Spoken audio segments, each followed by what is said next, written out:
Thank you very much. Thank you. We are definitely back, and I am Stanford Chidge, and this is the Chelsea FanCast, and this is Dazamental, Ross Mooring, Pablo, and the legend that is Walter Otton.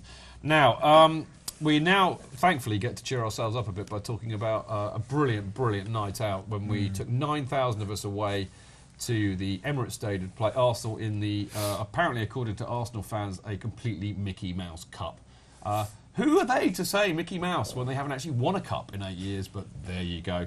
Now, before we get into the real nitty-gritty of it, Was has got more Wass's waitings for this match. I do, and unlike Newcastle, this was the best collective ratings of the season, just ahead of the Bucharest. So this is almost the best performance of the season? Yeah, I think it goes far to say that. I like that. Willian, Eto'o, Mata, Mikel and Aspie all got 8s. Everyone else got 7s, apart from Cahill and Louise, who really didn't have much to do. No, they didn't really. And De Bruyne. And De Bruyne as well. I didn't think he had a good performance. No, I did actually send this in wrong. Did you? I gave him a 5, not a 6. Yeah, so I can agree with that. He's really struggling at the moment. He is, isn't he? Is it because he's not getting enough games, or has he not got any confidence, or he's just not very good? I kind of feel that the pressure's been ramped up on him even more, because he's seen how Hazard reacted to his criticism, he's seen how Mata's reacted to his criticism, and now the emphasis on him to do it, and I don't think he's quite... And he's still very young. Yeah.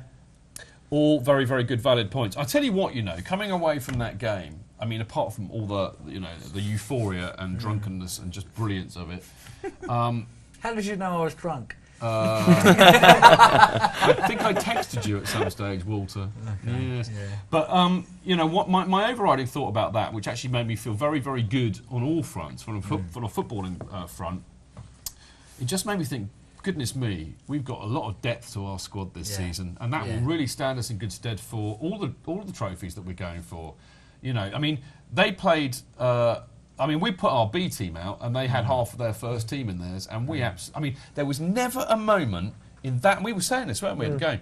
There was never a moment in the match where I felt we weren't going to win it. We just, me and Pablo just sat there laughing our heads off for most of the match, completely comfortable, completely at ease. We're going to win this. This isn't a problem. Let's just enjoy it. And we've got a great depth to our squad. What do you reckon? Oh, definitely. I mean, it says that all. Like you say, when you say about the B team, and a lot of them aren't actually first team players, but they would get into most Premiership teams first team.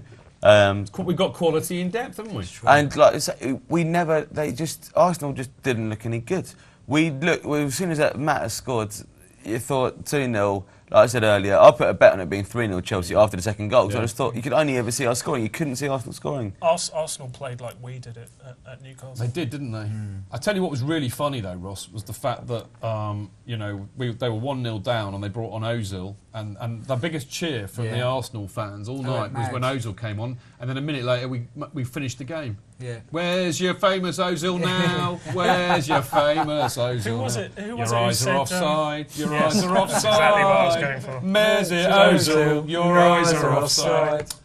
Love it. You stepped on my joke. I did. I'm sorry. I stepped on your joke. Would you like to talk about how wonderful Mata's goal and his performance in general was, Ross? Just to make up to you. Yeah, I mean, he really linked up play well, and the goal was cracking the way he took it, especially with his weaker foot, I should say. The technique was beautiful, and he worked so hard defensively as well. Particularly in the first half, he was the one that was tracking back down because we were right at the front with the serious lack of depth perception. But you can notice that he was coming back and winning the ball and starting moves from deep as well, which was really good to see. I thought, the other thing, I mean, we mentioned this in we were doing the fannings a minute ago, but Essien putting in a really good shift, but Essien and Mikel playing together, and if you go back a few shows the other week, we probably wouldn't have said that would be a good idea, but actually, I mean, they were bruising in that midfield. Okay, I know it was only against Arsenal, who, as we know, a legendarily lightweight, but that's almost what you need against them.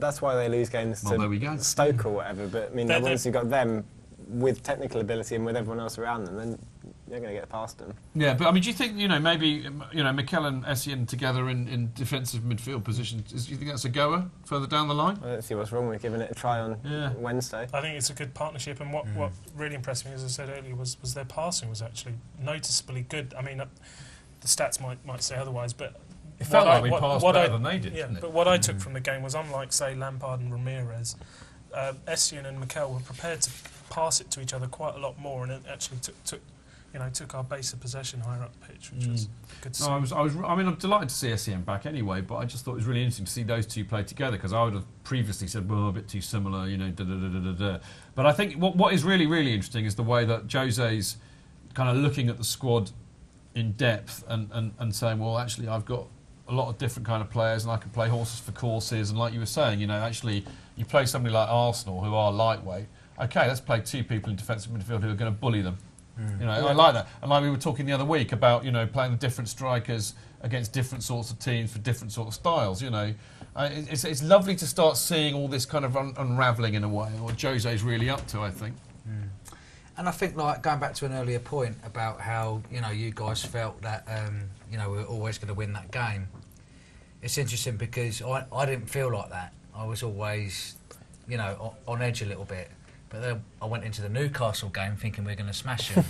And I think Chelsea fans have this, they have this confidence going into a match that you guys had, and then other games you go into and you think, we're not going to do anything here. I think that's what the players thought at Newcastle. They thought, hang on, our B team went out and destroyed Arsenal. Yeah. We should be able to walk over anyone. Destroyed Arsenal. I love that. Yes. Be careful how you say that, Walter. I think the other thing is that, what was interesting, Mourinho, of course, famously, his first trophy for us was the League Cup, against Liverpool, wasn't it? And I think, you kind of know how Mourinho works. He really wants to win this. Yeah. He wants to lay down a marker. Yeah. First trophy of the season. He wants it, sir. Yeah. He wants it. You're true. But particularly against Arsenal, he wanted to lay down a marker against them. When he really wants to win a match, we go off and we win a match. I'll tell you something about the League Cup. When we won, I'm thinking, off the top of my head, it was 2005 with the Chelsea Liverpool one, and he won that cup, and that was the momentum for the players catalyst, to believe. And when Mourinho came back, the first thing Mark Worrell did was put a massive bet on Chelsea to win the League Cup. Don't blame him. Yeah, and it's a good shout. Have you got good odds? Gerrard's first goal for Chelsea is he's got very good at the time as well. I think Mark Worrell also put money on Pellegrini coming in the summer though, but that League Cup one was when. You honestly. You never talk about your losses in betting. It's Darren's his bookie. That's what's going on. So I did like Mourinho's old celebration when we won the League Cup in 2005. He's tonight. You're batshit. You know what? We've got our Darren back. We've got our Darren back. We've got our Darren back. It's Walter. He brings out the best in me. That's what it is. Unbelievable. Now look, one thanks for the coffee. I thought it was tea. Blimey.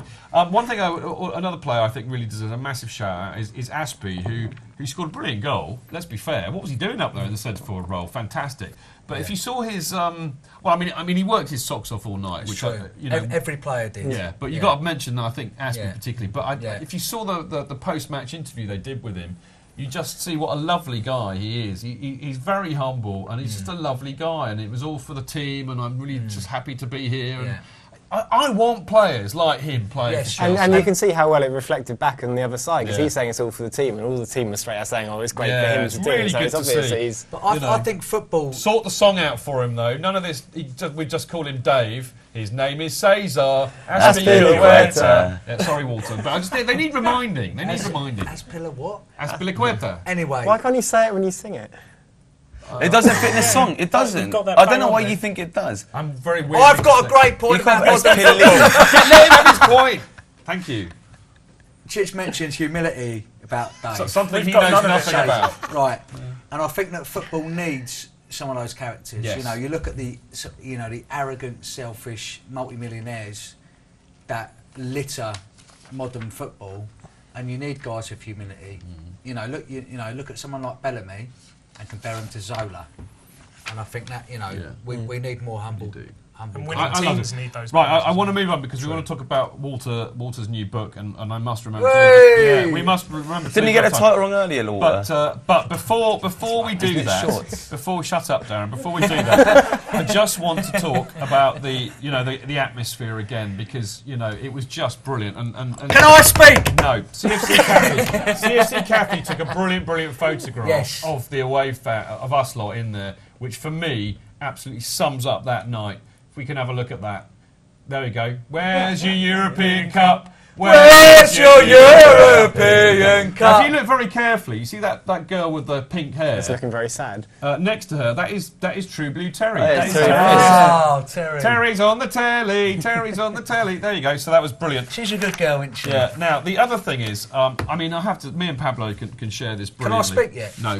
We're going to have 6 minutes on Walter Otton and nothing else. In a minute. I want to talk about Now, Arsenal. the other thing is, we haven't Do that laughed. then. Pablo and I haven't laughed. I haven't laughed at a football match, I don't think, ever as much as you and I laughed. Yeah, we were right in the corner at the front, right next to the Arsenal fans, and what a miserable bunch. We got a photograph of the Arsenal fans that I took while me and Pablo were there. Look at them. They're all sitting down and they're all miserable. See the gingerhead bloke? Tell them about the gingerhead bloke. Best thing that he did throughout it. I mean, the best thing that happened with anyone was one of them punching another one after Mata's goal. That's the with bloke it. standing out. He's the one that Yeah, got flat, he got didn't punched, and the person that punched him got carried out with his daughter clinging on. It Cheerio, ain't worth it. Ain't worth it. cheerio. But no, that guy there after, it was either one of the Ashley Cole ones or one of the Can we have a look at it European again? Cup 'Cause ones. Can we have a look at, there we go, the But, gingerhead bloke looking around, yeah? so there's a brief silence, and he just like stood up and shouted "scum" That's really right, quietly yeah. on his own. And like, They were just laughable. Now, this has a point because, as you know, Twitter went in meltdown for the Arsenal supporters afterwards. And Yes. we were all scum, we're vile, we're racist, we've got pot bellies. Knuckle you know, draggers. We're knuckle draggers. Yeah. We're a vile Yeah. club. And anyway, I wrote a riposte and I didn't know what to do with this. I thought, shall I make it to a blog? It's too long for Twitter. What's the point of putting it on? So I thought I'd save it for the show. This is my riposte to the Arsenal fans who think that we are vile scum. We're vile scum. Chevsky. No class. All about money. Anyway, this is what I think about you. Arsenal fans are the embodiment of what is wrong with modern football. They deserve their soulless corporate stadium and pretty effeminate tick-a-tack football, the away boys, their replica shirts over their hoodies. They're like the spotty, geeky kid with glasses reading a book who was picked on at school. And on Wednesday, Twitter was full of their bleating. A collective, "It's not fair," sung like a mass of Harry Enfield's Kevin and Perry's. I loathe them. I pity them. I have no respect for them. I might hate Spurs fans, but I have more respect for them than the latte-drinking mongs from N7. What do you think of that? Thank you. I think that kind of was a good repulse to them. Yeah, I think that's absolutely. They're very sensible. disillusioned. I think that's about all you can say, and they were always tailed off by Easter time. They won't. I mean, the thing is, why no one should panic this season is because we're third in the league still, and so you've only got Arsenal going to tail off, and Liverpool going to win the league. So But the thing about them are, I mean, they are basically the latte drinking label is so true. I mean, they are everything. I'll tell you what, somebody made a cracking point about this on Twitter, and I think just the final point on this to leave you with this. A lot of the old boys are on Twitter and they were saying, "Be very afraid. This is why we should not leave Stamford Bridge because we could end up like that." And I thought that was a very, very cautionary tale. I mean, I actually, I do know a lot of old school gooners who were around in the old days, and they don't go anymore. And I actually feel for them. That's what their club has turned into. It could happen to us, you know. That was exactly the point that I was going to make. But there we go. God forbid if we ever did move. I think the club are aware of that because do you remember the designs they released for the Battersea Stadium? They had one single tier stand, so I don't think. Well, we don't want to move, but if we did, I think they'd get a better design than. there's all these identikit stadiums, though. That is just the Benfica Stadium of Light in Portugal. Is the Emirates? It's just the same stadium. It's very uninteresting. Okay, much as I'd love I to haven't talk finished, about... Chidge. What was still got a lot to say as well? Right, Walter, we want to talk to Walter about his book because we're running out of time, Darren. And the rules are that you have to shut up when I tell you to because it's a TV programme when we run out of time. Okay? Very Walter was simple. pissed when he wrote his book. He doesn't remember Otherwise, what he put. now you've sworn, so you're now on your last warning. So I will basically transfer you out and It get is after somebody 9 better in. o'clock. Cheerio! We're past the watershed. You'll be under the water in a minute. Right, now look, Walter, we need to talk about your book because you are here for a proper reason as well as entertaining us with your songs. I have to say, before we get into that, we haven't sung this much on a show yet. Since we've been on TV, I'm putting that down to you. I'm putting that down to you. So it's called From Row to Row. We have a picture of the cover, I think. It'd be lovely to see. No, that's not that one. Later. I want the first one. I love that photo, though. That is great. We'll talk about that one in a minute. Yeah. Other photograph, please. Look at the orange. I'll only ask you one more time. Other photograph, the one with From Row to Row. That'd be lovely. There we go. Hey! Well done, Harryman. Cheers, Right, Harry. tell us about the book. Okay, right. Where am I going to start? I could go on for ages. It's a Walter Road book, isn't it? Yeah, so basically, Smithy, Chelsea fan, one of my best friends. He does a lot of work for charity and all that sort of stuff. But basically, he was out in Romania where he's gone many times over the last 20 years. And he ended up going into a village 5 or 6 miles away from a town in Cristuru where he's been doing a lot of work.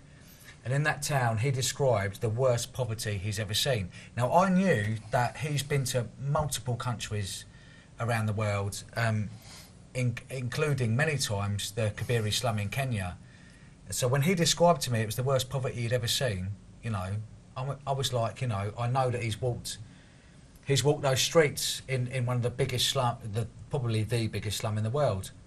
So when he was speaking to me about the fact that, you know, in this village there was a family that basically the dad was nine kids, the dad was dying, and their house was the size of probably, you know, this wall to wall where we're in now. And so he suddenly thought, right, I want to build a new house for these people. So I thought to myself, yeah, I could probably be involved with that.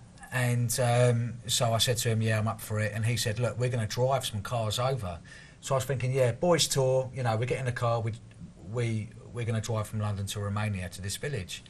So I put a couple of things out there and then set up a Just Giving account. And we had, I had a lot of donations, predominantly from Chelsea fans who follow me on Twitter and from a message board, Rivals Football, like the Chelsea Rivals page. And we were given over £1,300 to do this trip. So we bought a car and we left, bought a car off eBay, and then we left Roehampton, hence the Row, because everyone who lives in Roehampton called it Row, in SW15, and we drove to Romania, hence the RO, so Road to Row. I see what you've done there, Walter. We got it once for the book title cover. Yeah, all right, cheers. It's a good hashtag as well. You know what? You know what you should have done? You should have not gone by car. You should have gone by rowing boat. Then it could have been row to row to row.